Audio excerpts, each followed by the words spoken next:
So, I want you to imagine checking your mail tomorrow. You go to the mailbox, and you find an official letter from the IRS. Okay. Usually not a great start to the day. Right, exactly. But you open it up, and inside is a check, a refund check for the exact to-the-penny amount you paid in federal income taxes last year. Oh, wow. Yeah, and attached to that check is a formal, legally binding note. And the note reads something like, we are writing to inform you that we failed to fix the potholes in your specific neighborhood this year. And we were unable to stop the recent string of burglaries in your city because we did not hold up our end of the infrastructure and protection contract. We have absolutely no legal or moral right to keep your money. So here is your full refund. I mean, that sounds like an absolute hallucination. Right. It's a bizarre utopian fantasy. It contradicts literally everything we know about how modern state power operates, you know? It sounds completely absurd because, I mean, we are just so conditioned to view the government as an inescapable black hole for our resources. Like, we pay, they take, and accountability as well. It's this abstract political concept we debate maybe once every 4 years. Yeah, if we're lucky. Exactly. But what if I told you that in the 7th century, a massive, rapidly expanding empire actually ran on that exact ruthless logic? What if I told you that military commanders literally went door-to-door refunding taxes to citizens because they had to tactically retreat and could no longer provide physical security? That completely shatters our modern assumptions, doesn't it? I mean, it fundamentally breaks how we view the relationship between the sovereign, the state, and the individual. It really does. And it forces us to ask a very uncomfortable question, like what kind of underlying operating system makes a government behave with that level of terrifying accountability? And that is exactly what we are unpacking today. Welcome to our deep dive. I'm so excited for this one. We are setting aside all of the usual expectations you might have when approaching a historical foundational text. Today, we are looking at a specific section of the Quran, Surah Al-Mu'minun, verses 8 through 11. Yes. And look, if you've ever heard these verses preached or discussed in a traditional setting, you've probably heard them presented as this lovely, gentle checklist for the quote-unquote good, honest individual. Right, the classic Sunday school approach. Exactly. You know the vibe. Like, be a nice person, don't cheat your neighbors, say your prayers on time, and as a reward, you'll inherit a beautiful garden in the afterlife. And we actually need to stop right there. Yeah. Because we have to aggressively reframe this for the listener right off the bat. That interpretation, that very sentimental, individualistic, theological reading it, completely neutralizes the actual text. Neutralizes it how? Well, if we want to understand what is truly being communicated here, we cannot look at it as a catalog of personal virtues. We have to put on the hats of master sociologists or systems engineers. Okay. These verses are not about being a nice guy in your private life. They are the load-bearing pillars of a comprehensive, robust, and incredibly demanding social operating system. A social operating system. Yeah. That is a massive paradigm shift. It is. Because we're taking verses that people usually, like, embroider on pillows or frame in their living rooms, and we are analyzing them as hard constitutional law. Precisely. We're talking about the raw mechanics of civilizational survival. I love that. The thesis we're exploring today argues that the ultimate outcome mentioned in this text, the fil-Ardh, or paradise, is not some ethereal, mystical garden handed out as cosmic charity after you die just because you were polite. Right. Fil-Ardh is the highly cultivated, secure, and abundant human civilization that a society produces right here, in the physical world, but only when it actually runs on these exact socio-economic principles. I love this framing because it just grounds everything in reality. But before we get into the heavy mechanics of how the system works, I really want to address something that comes up a lot when people read ancient texts. Sure. We often encounter what you could call universal ethics. The idea that basically every society on Earth, from a hyper-modern metropolis to the most isolated, uncontacted tribe in the Amazon, they all have some version of don't lie, don't steal, don't murder. Right. Yeah. Basic moral intuition is ubiquitous. Exactly. It's the baseline code for human beings not slaughtering each other in their sleep. You cannot have a group of humans living in close proximity without a baseline agreement that theft and murder are generally bad for group cohesion. It just doesn't work. Right.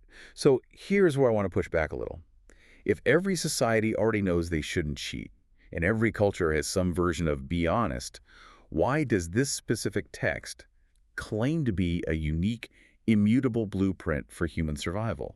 Isn't it just repeating the obvious? Like, if the text is just saying, keep your promises, Yeah. it really isn't offering anything revolutionary. It's just repeating what humanity already figured out through millennia of bloody trial and error. And that, right there, is the critical pivot point. Okay. If we view these verses merely as an endorsement of universal ethics, we completely miss the architecture. Universal ethics are intensely personal. They are about my individual behavior toward you. Right. Me not stealing your lawnmower. Exactly. But this text is not outlining a personal moral compass. It is outlining a structural systemic architecture. It's moving from the personal anecdote to the geopolitical reality. Oh, wow. To really grasp the difference, let's look at how modern societies tried to solve this exact problem of state power. Let's specifically look at 18th century Europe. Okay, you're talking about the Enlightenment, like Jean-Jacques Rousseau, 1762. Yes, Rousseau's The Social Contract. Rousseau fundamentally changed how the modern world views government. Before him, you largely had the divine right of kings, right? Right, the monarch owned everything because God said so, and you were just a subject. Deal with it. Exactly. But Rousseau comes along and says, no, man is born free. But to survive, citizens must enter into a contract.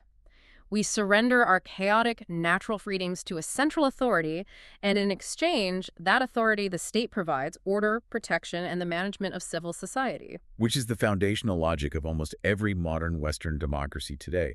The government derives its just powers from the consent of the governed. Exactly. Like, I agree to pay taxes and not drive 120 miles an hour on the highway, and in return, the state ensures I have paved roads and I don't get robbed by highway bandits. Right, but history shows us the fatal flaw in Rousseau's elegant theory. Who actually holds the ultimate authority in that human-made contract? The people. Well, the general will, as he called it, which in practice means the specific people who manage to seize the apparatus of the state.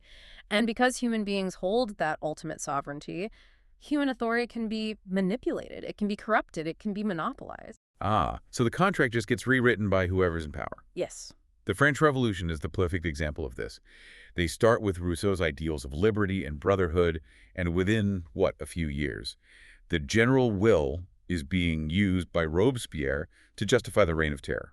Chopping off the heads of anyone who disagrees with the state. Right.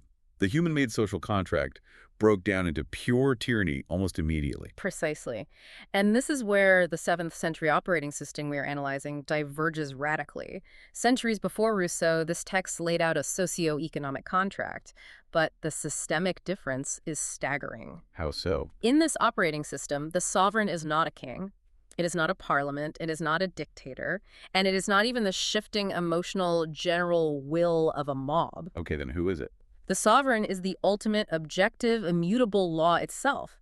The text binds the authority itself to an absolute standard that no human being can alter. Oh, I see. Okay, so it's like the difference between a traditional corporation and a decentralized autonomous organization, a DAO running on a blockchain. Oh, that's a brilliant modern analogy. Walk me through that. So in a traditional company, the CEO and the board can basically just rewrite the employee handbook whenever they want, right? They can change the compensation structure or fire people on a whim. They hold the power. Yes. But if a system is hard-coded into an unhackable smart contract on a blockchain, the human administrators literally can't change the rules to suit their greed. They don't have the keys. The authority is entirely bound by the code. That is exactly it. The human beings running the government in this Quranic system are merely administrators of a contract they cannot alter. They are executing code. Wow. If they violate the terms of the contract, they don't just lose an election, they lose their structural legitimacy instantly. The system fundamentally does not allow for a human sovereign who is above the law. Accountability isn't a political promise, it is an absolute structural liability. That is fascinating. Okay, so if the ultimate authority is an unhackable law, then the humans running the government are in a highly precarious position. They have immense power, but zero actual ownership. So how does the system ensure a leader doesn't just, gradually start acting like a king? How do you prevent the human nodes in the network from succumbing to entropy, getting greedy, and rewriting that smart contract? And that brings us to the first major pillar of this architecture. Let's look at the linguistics of verse 8. Okay. The text begins its profile of the successful society with a very specific Arabic term, amanatihim. The translation usually offered is keepers of their trusts. And again, if we apply the sentimental lens, when I hear trust, I think of personal reliability. Right. Like, I think of keeping a friend's secret or borrowing my neighbor's lawnmower and making sure I return it with a full tank of gas. Right. It's a nice, polite, interpersonal trait. And we must violently discard that sentimental interpretation. It is way too small. It completely trivializes the concept. When we view this linguistically and systemically, amana is not about returning a borrowed tool. Amana is the comprehensive geopolitical architecture of delegated authority. Delegated authority. Let's really flesh that out for the listener. What does that look like at scale? Think about the physics of any complex organization. A nation-state, a massive corporation, a military hierarchy. For the system to function at scale, the actual owners of the resources cannot manage every single moving part themselves. Right. It's impossible. So they have to delegate. Certain individuals are selected to hold massive amounts of authority, weaponry, and public wealth on behalf of others. Okay. Like a CEO manages billions of dollars that actually belong to pension funds and shareholders. A prime minister commands a military apparatus funded by the sweat and labor of millions of working-class taxpayers. Those leaders hold that power as an amana. So the defining characteristic of amana is that you literally do not own the thing you are holding. You own absolutely nothing of it. Zero. Wow. The moment an individual in a position of delegated authority experiences a psychological shift and begins to convert that public resource into personal property. Like embezzle. Exactly.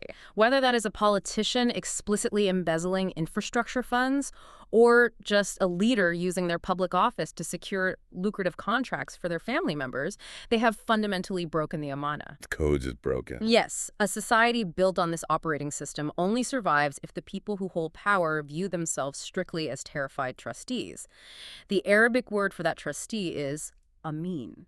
Now, I want to push back here for a second, because when we look at how this system establishes that trust, there is another verse that is intrinsically linked to this concept, and it's Surah 9, verse 111. Yes, the supreme contract. Right. And honestly, when you read the mechanics of it, it sounds intense. It describes a supreme contract where the system literally purchases the lives and the wealth of the believers.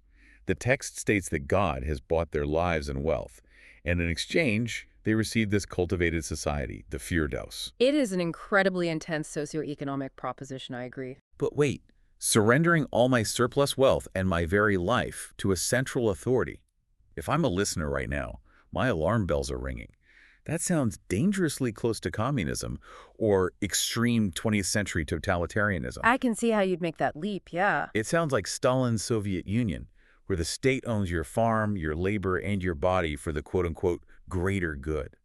How does this system prevent the state from becoming a tyrannical nightmare if it demands that level of absolute surrender? That is probably the most important question you could ask. And the answer lies in the precise nature of who is doing the purchasing. This is where the brilliant mechanism of the immutable sovereign comes into play again. Okay, unpack that. If the state, meaning the human beings in the government, were the actual owners making that purchase, yes, you would have absolute totalitarianism. You would have Stalinism. But the system explicitly states that the divine authority, the immutable objective law, is the purchaser. Right, but the divine authority isn't physically sitting in a tax office collecting a check. God isn't physically handing out military uniforms or building roads. Exactly. Because the ultimate owner is not physically present to take possession of your wealth or to draft you into an army, the state apparatus must step in to collect it. Therefore, the people running the government are forced into the role of the Amin. They are receiving wealth that the citizens have surrendered to God, not to them. Oh, wow.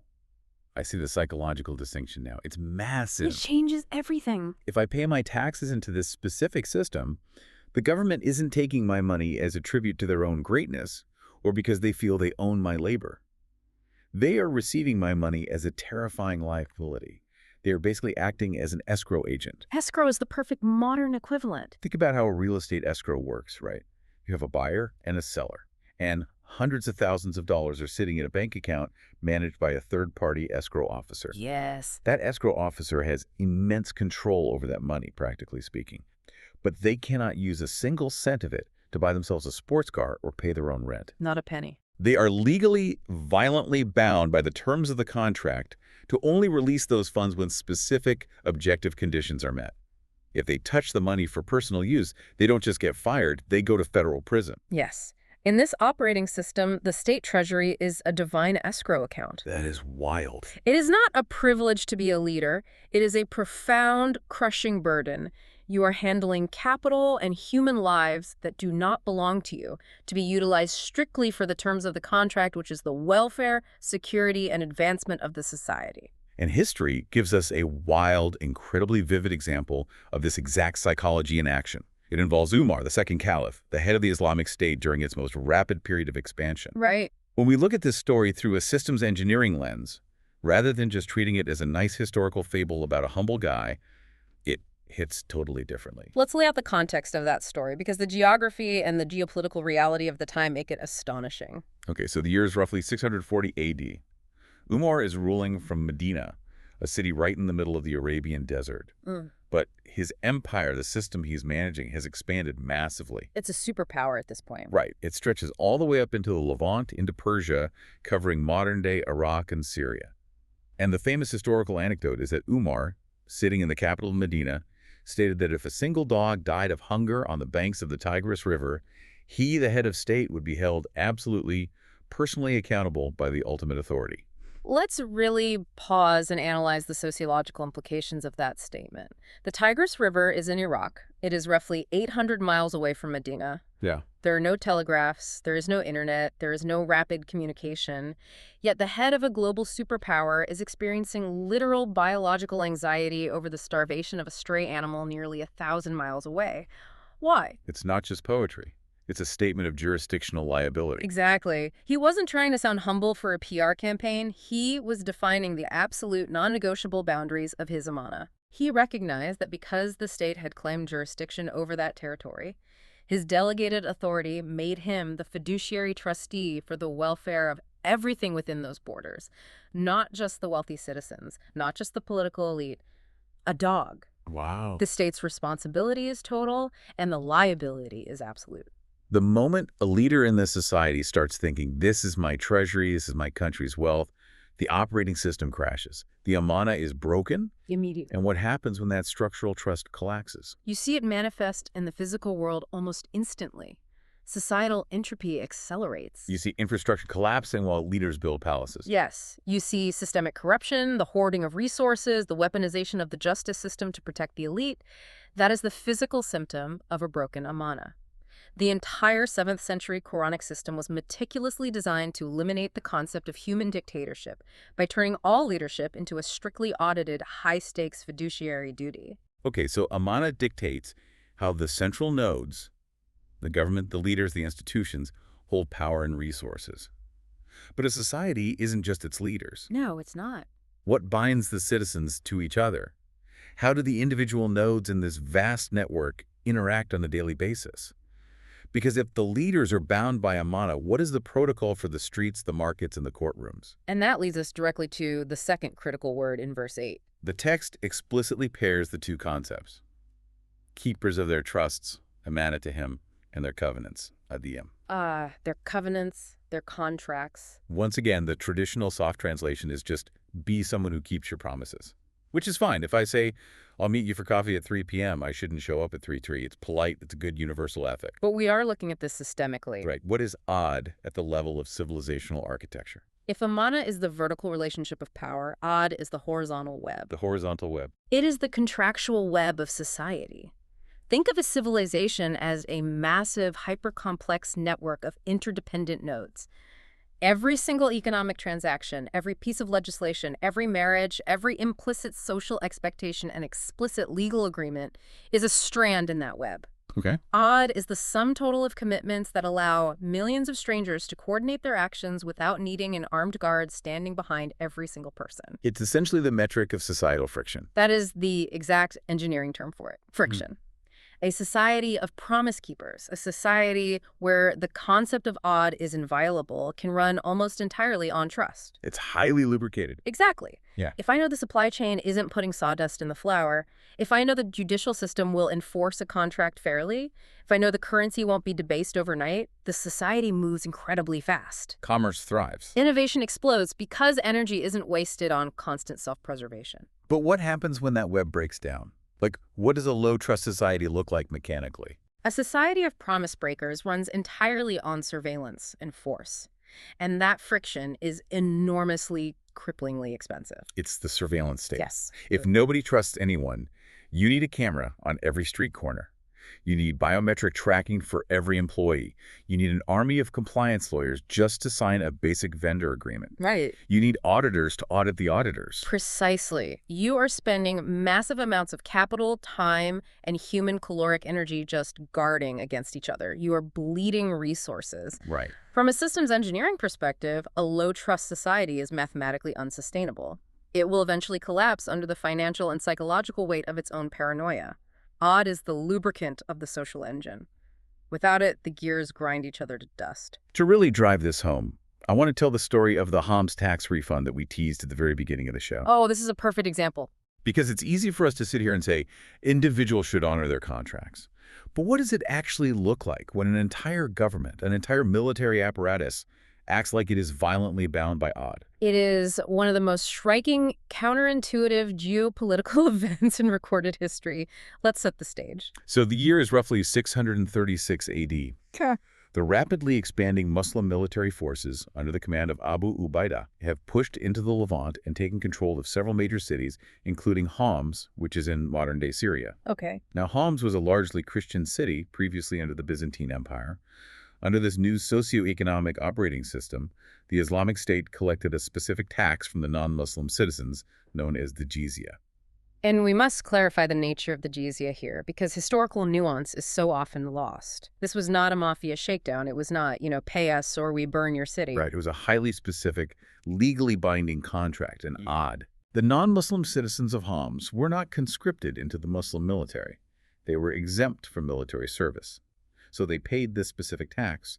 And in exchange, the state, using its military apparatus, guaranteed their protection from external threats. It was a pure service contract. Tax revenue in exchange for physical security. It is a clear transactional covenant, a vital strand in the web of odd. But then the geopolitical reality on the ground drastically shifts. The Byzantine Emperor Heraclius is not happy about losing the Levant. He raises a massive, overwhelming military force and begins marching toward Homs to take it back. Right. Abu Ubaidah and his commanders look at the intelligence, look at the size of the approaching Byzantine army, and realize they are vastly outnumbered. They cannot hold the city. They have to make a tactical military retreat. And this is the ultimate stress test of the operating system. What does a normal occupying force do when they realize they have to abandon a city? Oh, they enact a scorched earth policy. They burn the grain silos so the enemy can't use them. They loot the treasury. They take every ounce of gold, silver, and livestock they can carry, and they flee. That is standard operating procedure for human warfare throughout history. But what did the administrators of this system do? What did Abu Ubaidah do? He looked at the socioeconomic contract. He realized that because the Muslim army was withdrawing, they could no longer guarantee the physical protection of the citizens of Homs against the Byzantines. Right. They could no longer fulfill their side of the odd. Therefore, keeping the tax money they had collected for that year would constitute a breach of contract. It would be embezzlement of the amana. So what was the executive order? He ordered his commanders to open the treasury, take the entire amount of the jizya tax collected from the city, and literally send soldiers door to door to hand the money back to the citizens. Unbelievable. They'd refunded the tax. An occupying army, facing annihilation, stopped to process a municipal refund because they failed to deliver on a service contract. The psychological and sociological impact of this action cannot be overstated. Think about the citizens of Homs for a second. They are bracing for the usual horrors of a retreating army, and instead they receive a refund with an apology that the state couldn't honor its contract. It wasn't an act of charity. It wasn't the commanders being nice guys. It was a cold, hard, unyielding adherence to the socioeconomic operating system. Wow. The commanders knew that violating the odd was a greater systemic threat than the entire Byzantine army. And the geopolitical fallout of that integrity was astounding. Historical records show that the citizens of Homs, who were Christians, were so moved by this incomprehensible level of justice that they actually prayed for the Muslim army to return and defeat the Byzantines. Wow. The adherence to odd was a more powerful tool for building civilizational loyalty than any weapon they possessed. The source text actually touches on the psychological outcome of this level of systemic integrity. It notes that when a society actually honors its odd at that level, when the state is bound by a strict contractual web, something profound happens. Fear and grief, what the Arabic text refers to as hazin alena, basically evaporate from the populace. Because you know exactly where you stand. You aren't constantly vibrating with the low-level anxiety that the system is going to cheat you or that the rules will arbitrarily change overnight. Yes. When citizens are liberated from the exhausting anxiety of arbitrary power and broken contracts, they can divert all that wasted defensive energy into productive, creative endeavors. That makes total sense. They build infrastructure, they create art, they innovate. That is the literal mechanism of building civilization. Okay, this is fascinating. We have the structural architecture. We have Amana, which ensures that delegated power is strictly treated as a terrifying liability, preventing tyranny. We have Odd, the contractual web that eliminates societal friction and builds immense trust and efficiency. But here's the problem with any system, whether it's a software program, a combustion engine, or a human society: entropy. Ah, yes. The second law of thermodynamics. Systems naturally degrade over time. Exactly. Code gets corrupted. Metal rusts. And human beings get lazy, they get greedy, they start finding loopholes in the contracts, they start justifying small embezzlements of the amana. It's inevitable. A society might start out with pure intentions, but over generations, it decays. How does this specific social operating system prevent collapse? How does it fight the inevitable drift of societal entropy? That brings us to verse 9, and the reintroduction of a concept that has been perhaps more misunderstood and hollowed out than any other. Salah. Okay, let's look at the text. Verse 9 says, "And they who carefully maintain their prayers," or in the Arabic, وَالَّذِينَ هُمْ عَلَى صَلَاتِهِمْ يُحَافِظُونَ. Now, I have to admit, when I read this, it feels like a sudden, jarring non sequitur. Well, we just spent 20 minutes discussing deep geopolitical contracts, military tax refunds, escrow accounts, and fiduciary duties, and suddenly the text pivots back to personal religious rituals. It feels like we are right back to the nice guy checklist. Go to your room and pray. It only feels like a non sequitur if we stubbornly cling to the sentimental theological lens.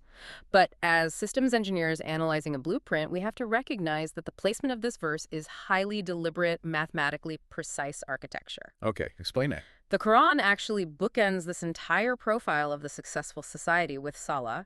It opens the profile with it in verse 2, and then deliberately closes the loop with it here in verse 9. So if it's not just a private spiritual ritual to make you feel peaceful, what is it functionally within the context of Amana and Ad? We have to strip away the centuries of accumulated theology to reveal the raw mechanics. Salah, in its functional systemic sense within this text, is the regular, disciplined, communal recommitment of the individual nodes to the social compact. It is the engine of reason. It is the maintenance protocol of the operating system. A maintenance protocol, like pinging a server. That is exactly how it functions. Let's expand on that network analogy. Imagine a massive, globally distributed network of computers all running the same crucial software. How does the central system know that the individual nodes are still online, still uncorrupted, and still operating on the correct protocols? The central server sends a ping, a tiny packet of data, and the individual node have to acknowledge it and respond. If a node doesn't respond, or if it responds with corrupted data, the network administrator knows there's a vulnerability. Right. Or, to use a more modern example, it's like a mandatory software security update for a massive corporation. If even one employee ignores the prompt and refuses to install the security patch, their individual laptop becomes a backdoor vulnerability that could bring down the entire corporate network. Precisely. If the citizens of this society miss their commitment, refreshes their Salah, the Aman and Ad network begins to decay. The prayer is the mandatory maintenance protocol. A society cannot survive on blind emotion, superstition, or the lingering momentum of past generations. I read a phrase researching this that really struck me. The tyranny of unproven assertions. What does that mean in the context of this maintenance protocol? It means that human beings are highly susceptible to emotional manipulation, charismatic demagogues, and superstitious thinking. For sure. A society that operates on unproven assertions, saying things like, our tribe is inherently superior, or the leader speaks for God, so we must obey his every whim, will inevitably collapse into tyranny. The system only survives on rational, recurring, explicit alignment with the core objective laws. Right. Salah is the physical and psychological mechanism that takes the abstract, high-level concepts of Amana and Ad and forces the individual to consciously, deliberately realign themselves with those principles multiple times a day. It's fighting the drift in real time. Like, if I am a business owner and I am stressed about my margins, and I am severely tempted to shortchange a supplier, which would be a violation of the odd, the maintenance protocol interrupts me. Yes. It forces me to literally pause, step out of the economic rat race, stand shoulder to shoulder with my community, and consciously recalibrate my internal compass to the ultimate sovereign standard. If I actually process that psychological update, I won't cheat the supplier. The friction is removed. Exactly. It programs the individual to execute the law. But we must address a devastating reality here. What happens when a society loses the systemic understanding of this maintenance protocol? You mean what happens when they keep doing the action but forget why they're doing it? Yes. If you turn salah into a mere physical ritual, if you just go through the motions, standing up, bowing down, muttering the Arabic words flawlessly, without any cognitive connection to the socioeconomic commitments of amana and odd, what are you actually doing? In tech terms, you are downloading an empty file. Oh, that's good. The progress bar goes to 100%, the computer chimes, but there is no actual data inside the folder. The code hasn't changed. That is a brilliant way to conceptualize it. You get the aesthetic form of the action, but absolutely none of the civilizational function. Wow. You can have a society with millions of people performing the ritual perfectly, packing the congregational halls. But if those same people leave that physical space and immediately violate amana by hoarding public wealth, or violate aman by engaging in corrupt business practices, the maintenance protocol has catastrophically failed. The network is infected. I love how absolutely ruthless and unsentimental this analysis is. It completely annihilates the idea that you can just pray away a corrupt society. You cannot. The physical action is supposed to literally program your brain to go out and dismantle the corruption through your daily economic and social choices.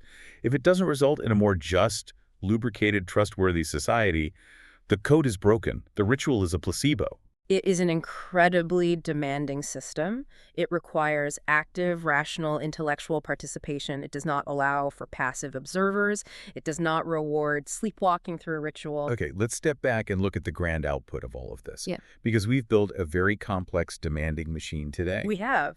If a society actually pulls this off, if they successfully run this operating system across generations, if they protect delegated authority like a terrifying escrow account, right, the AMA. Yes. If they honor the contractual web to eliminate friction, the IID, Yeah. and they constantly maintain the system without letting it decay into empty, thoughtless rituals through Salah.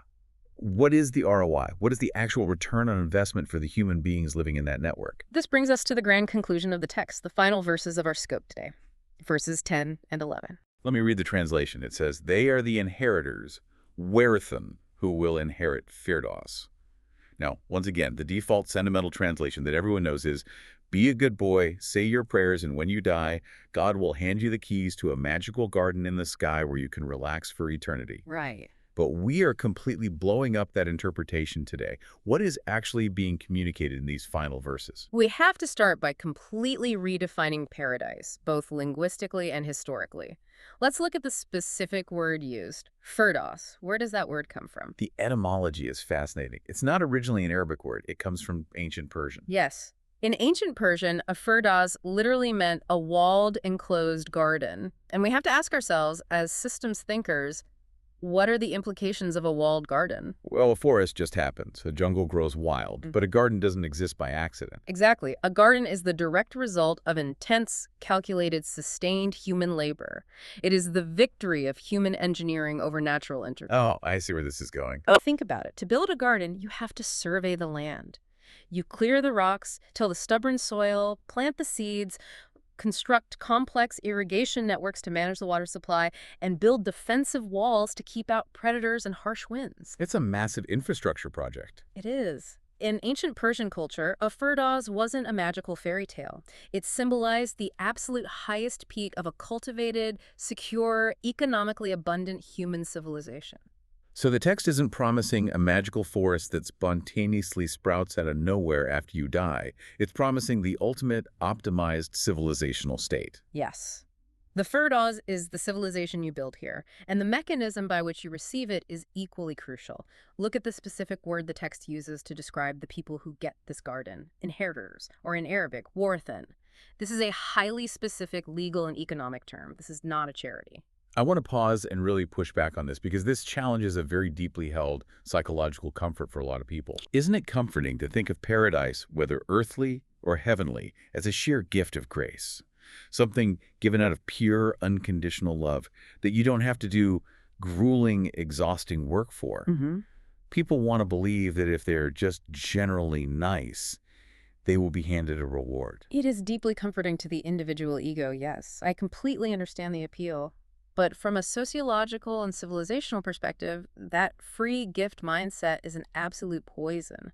It leads directly to societal laziness, apathy, and eventual collapse. Because if you believe the ultimate reward is just handed out because you begged for it or because you performed a few empty rituals, why on earth would you do the agonizing, complex work of building the Amana and Odd systems? You wouldn't. You would just sit in the ruins of your society waiting for a miracle. The text uses the word inherit because you inherit infrastructure. You inherit what others built, fought for, and maintained before you, and what you have actively worked to sustain. You do not get a cultivated garden unless someone did the brutal work of cultivating it. Treating this civilizational peak as a free gift without corresponding socioeconomic deeds is actually an insult to human dignity and agency. It implies a continuum of labor across generations. Yeah. You are inheriting the trust, the Amana of the civilization. Yes. What we are looking at in these final verses is the description of a fundamental civilizational law. It is referred to as mukafat-e-amal, the law of requital. The law of requital. Break down the mechanics of that law for us. Think of it like Newton's third law of motion. For every physical action, there is an equal and opposite physical reaction. Mukafat-e-amal is that exact same immutable law, but applied to human sociology and civilizational physics. Every single human action, every systemic policy, has an exact, proportional, and inescapable reaction. It is entirely causal. If you plant wheat, you get wheat. If you plant thorns, you do not get to pray for grapes and expect a miracle. You cannot hack the system. You cannot hack it. The society that actually operates these social algorithms, the rigorous delegation of authority, the inviolable contractual web, and the constant rational maintenance of the system logically, inevitably, and scientifically inherits the earth. They build the fil-Ardh. It is not a magical reward. It is the calculated, guaranteed output of a specific social architecture. If you run the code accurately, you get the result. This is a breathtaking way to read this text. It completely shifts the locus of responsibility. It moves it away from hoping for a divine intervention or a political savior and places the entire burden squarely on the execution of systemic communal labor. It forces a society to look in the mirror without any illusions. If a society is surrounded by poverty, systemic corruption, failing infrastructure, and fear, it means they are failing the laws of mukafat-e-amal. Right. They cannot blame external enemies, they cannot blame bad luck, and they certainly cannot claim to be good, honest individuals simply because they pray. They are failing to build the garden because they refuse to run the operating system. Wow. Okay, let's assemble this massive, complex architecture for the listener. We're moving into our final synthesis here. Let's look at the entire journey of this specific text from Ayat 1 through Ayat 11, because we really have mapped out a complete end-to-end socioeconomic engine today. Let's run through the full sequence to see how the gears interlock. The text begins by demanding focused, productive energy, what we discussed as the functional reality of Salah and conscious intention. Then it moves to the strict, systemic elimination of waste. The text commands the turning away from vain, unproductive pursuits. You cannot build a civilization if you are bleeding time and energy into frivolity. Next, it establishes the necessity of circulating capital. It demands the active purification of wealth through its continuous movement within the society, preventing hoarding. Then it establishes bounded, highly regulated, productive relationships, specifically protecting the family structure and social boundaries to ensure generational stability. From there, we reach the pillars we deeply analyze today. It demands absolute, terrifying integrity and delegated authority, the amana. It relies on the unbreakable, friction-reducing contractual reliability of the society, the afan. And finally, the entire massive structure is held together, monitored, and kept alive by regular, disciplined, rational system maintenance, the continuous cycle of Salah. When you lay the blueprint out like that, it truly is a masterclass in societal design. It balances the permanence of immutable laws with the constant dynamic requirement for human effort and execution. My final thought on this, drawing everything together, is a stark warning. What we have explored today is a complete, uncompromising socioeconomic architecture. The society that adopts and runs on this operating system inevitably inherits the fil-Ardh. They build the secure, abundant garden. Right. But the society that takes this magnificent, load-bearing architecture and reduces it to mere sentimental poetry. The society that converts these rigorous demands into empty, ritualistic performances inherits nothing but a hollow shell. That's devastating. They might possess the aesthetics of religion, they might have beautiful buildings and nice-sounding phrases, but they will achieve absolutely nothing in the real physical world. They will be economically subservient, they will live in fractured communities, and they will be dominated by fear simply because they abandon the actual mechanical blueprints of civilizational survival. That is an incredibly chilling but necessary reality check. It brings us right back to the premise we started with. Are we looking at a comforting poem, or are we failing to read the architectural blueprint right in front of us? So here is a final provocative thought for you, the listener, to mull over as we wrap up this deep dive. Take a hard, unsentimental look at your own environment tomorrow. Look at your workplace, look at the organizations you interact with, look at your local community, and yes, look at your national government. Are these structures truly running on a genuine web of contractual trust, where promises are inviolable? Is delegated authority fiercely guarded as a terrifying liability? Or are they relying on the exhausting, incredibly expensive friction of constant surveillance, armies of compliance lawyers, political force, and endless suspicion? Because if we want to inherit the garden, if we want to live in a secure, abundant civilization, we have to ask ourselves, are we actually doing the grueling socioeconomic work of planting it?